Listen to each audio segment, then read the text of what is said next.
Hey everybody, welcome back to Bird Squawk. It's been a while since we've made a video, but I want to do something a little bit different today. We've been crazy busy, and I'm going to catch up on some videos here, but I'm getting tons of questions about how we feed. Not just, watching us feed a baby, but walking through the process of what we use and what type of equipment we use and what's the method that we go through. So I'm going to share that with you today.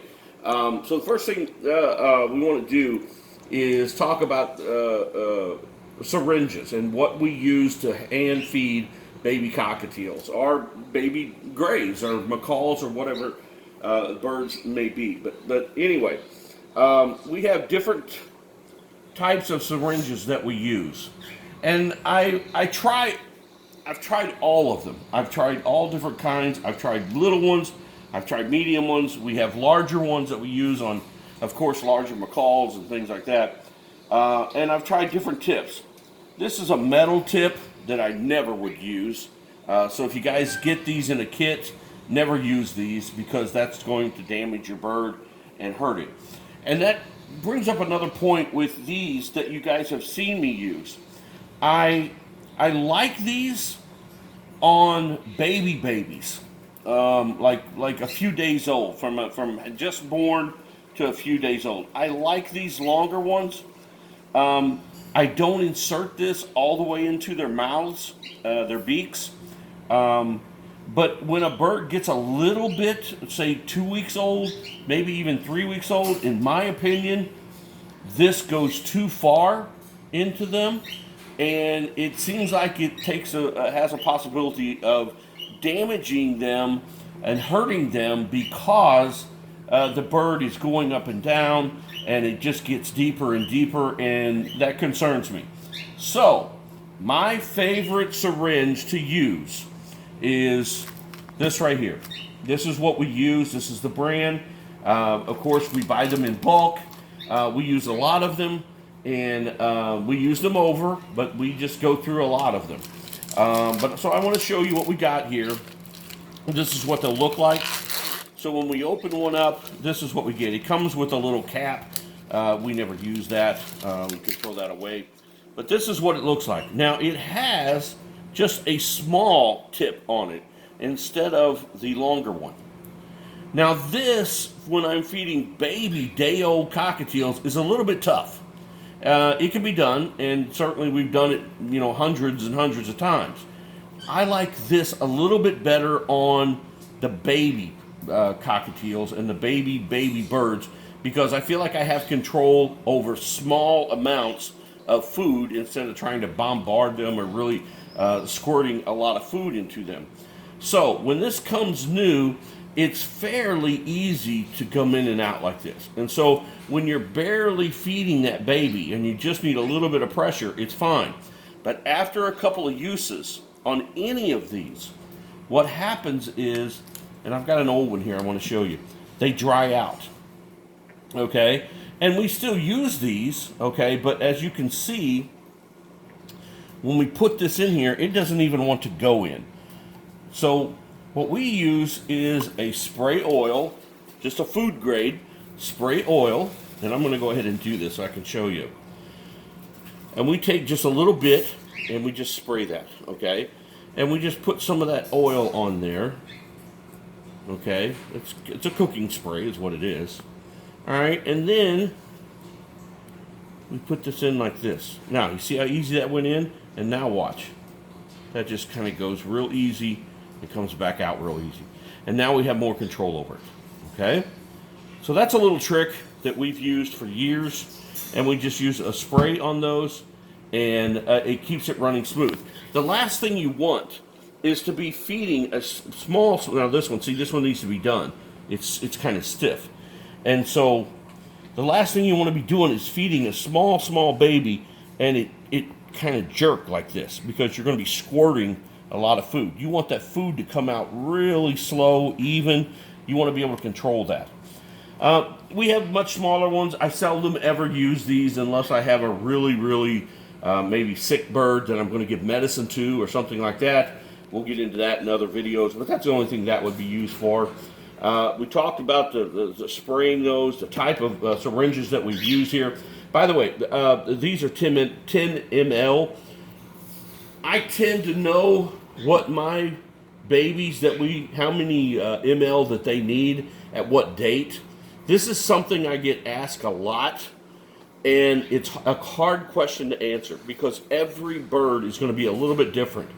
We will have birds in the exact same clutch that I may give one bird 10 ml at a feeding, and another one may get 12, 10 plus 2. It's all on the feel of the crop. You need to be very aware of the feel of the bird's crop. And not only that, but is that bird going empty a couple of times through the day? If so, then that bird doesn't need to go empty but once a day. You need to feed that bird more because you only want that particular bird to go empty once a day. All of your birds need to go empty once a day and let everything completely go out of them. But if you have one that you notice that is emptying after every time you feed it, you're not feeding that bird enough food in between feedings, or your feedings are too far apart and you need to put them closer together and maybe add another feeding in a day. So that's something to think about there. Now, let's talk about formula. We're not sponsored by any formula. We still purchase and buy all of our own formula, and we buy it in bulk because we use so much of it. I take the majority of it and I put in the freezer, and then I take some out, okay, and put it in a container that we're going to be using. I'll maybe fill this halfway up. That way, in my mind, it stays fresh. And if there's nothing that's going to grow in it or anything like that, which there shouldn't be to begin with, but that is our formula, okay? And again, depending on how many chicks you're feeding, your formula, how much you make, it's going to be different, okay? You're going to have to figure that out of how much formula you're going to have to make. If you've got one bird, certainly it's going to take way less than if you have 10 that we're feeding at a time. One of the key things that happens in bird food is temperature. The temperature of this food and when you make the formula is extremely important. I want you guys to, when you make this formula, use extremely hot water, okay? You need at least 125 degrees water, Fahrenheit. The water that goes to make this formula needs to be at least 125 degrees, okay? If you go hotter than that, that's okay, but that's where it needs to be, right around in there. It doesn't need to be under that. There could be bacteria in the water. There could be bacteria in the food. And by having the water 100 to 25 degrees Fahrenheit, it eliminates that stuff. Now, how do we know that? This right here. I use this every single time I feed, okay? It's a meat thermometer. That's all it is, okay? I picked this thing up. I think I paid $10, something like that, at one of the box stores. All right, and so I test the water, okay? You can see it's reading in Fahrenheit. It also does Celsius if that's what you want. I have it on Fahrenheit now. So it reads the water as it's coming out of the spigot, okay? And then once the formula is made and I have it stirred up, I test the formula. Now, you want that formula, once you test and you've mixed it, you want that formula to cool down to at least 110. You really want it in the range of 105, okay? If it's 110 or above, that's too hot, okay? If it's 100 and below, that's too cool. 105 degrees is ideal for feeding your baby birds, no matter what they are, okay? So we test it with the meat thermometer. And then we know, well, we're still 117 degrees. We got to mix it up. We got to cool it down until we get to around 105. In between 105 and 110, I start feeding, okay? I use 2 bowls. I'll set this over here. I use two cups.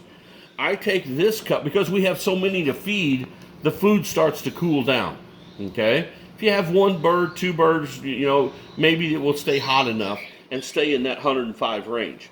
But it tends to cool down. So what I do is I take another mug and I fill it with super hot water, okay? And then after the formula is mixed in here and it's 105 degrees, I set that in there like that. And that's just barely setting in that hot water, okay? And these coffee cups radiate heat, and so it heats this cup and keeps it. Now, if I keep it in there too long, yes, it may go above 110. I have to watch that. So I have to constantly keep going back and checking it and make sure it doesn't get too low or it doesn't get too hot. That's very important with your formula. It will ward off a lot of possible illnesses in your bird is if the temperature of your food, okay? So let's keep that around 105 degrees when you're feeding your babies. The other thing that we think is important, that if you're going to have your babies and you're going to have birds, is a gram scale or some sort of a scale that you can weigh. And you can see we have different bowls that we have made up here because we have different babies, different sizes, okay? And so we'll take something like this. If we have a bird, we'll take something like this and we'll zero this out so that with the container, it's 0.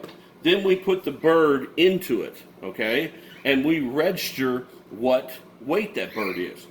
This is so important. It takes extra time and it's an extra step, but this is so important on warding off and potentially saving the life of a baby. This will be the first thing that's affected if a baby gets ill. Birds have flock mentalities. They don't show sickness. They are alive and then all of a sudden they're dead. They show very little signs of being sick, except they lose weight, okay? And so if you find a baby and it's gaining weight normally, and then all of a sudden it's stopped gaining weight, that's a red flag. That doesn't mean we need to rush to the hospital, but that's a red flag. We need to start closely watching that baby. And then if that baby starts to lose weight, then we have an issue. But this will help you because it will tell you that right away before the baby's so sick that possibly we can't do anything about it. I can't recommend enough having a scale to keep when you're feeding your babies. And some of them, I even go as crazy as I feed the baby empty. I'll weigh the baby empty, and then I'll weigh the baby after it's fed. I know exactly how much weight went into that bird. That also tells me the next time I weigh that baby, and if it was 40 grams and it's close to being empty, but yet now it's 43 grams or 45 grams, I know that baby picked up maybe a gram of weight. And so I know, okay, things are going well. But if that baby registers 39 and it still has a little bit in there, I know that formula is moving through that bird, but that bird is losing weight. And it doesn't take long for these things to go down quick. Okay, guys, I think that's what we're going to end it at today. I'm sorry I haven't been back on videos. I've been busy and I've been a little bit ill. Things are on the mend now. Everything's good. I've got lots of videos lined up, and we'll continue making bird videos. Please hit the like, subscribe, the notification bell. I've got some, I bought everything to make a new brooder, and so we're going to possibly film that, of me making a new brooder. Everybody asked about the cooler brooder that I made, and so I bought a cooler just like that, and I've got all the parts for it, and I'm going to make one. I also I have designed a new nest box, and I'm going to redo the nest boxes in the aviary, and I'm going to remake all of them. So I want to make a video of our type of nest box. So hit subscribe. It does help. I can't believe we've hit 2,500 subscribers. I never even dreamed that it would be like this. I have the comments are wonderful. I try to answer as many as I can, and I think I get to most all of them. And I really appreciate you guys. I love talking about these birds. I love the comments you guys send back to me about how it's maybe helped a bird of yours or something like that. That just makes us feel really good. But anyway, be safe, and we'll catch you in the next video. We'll see you.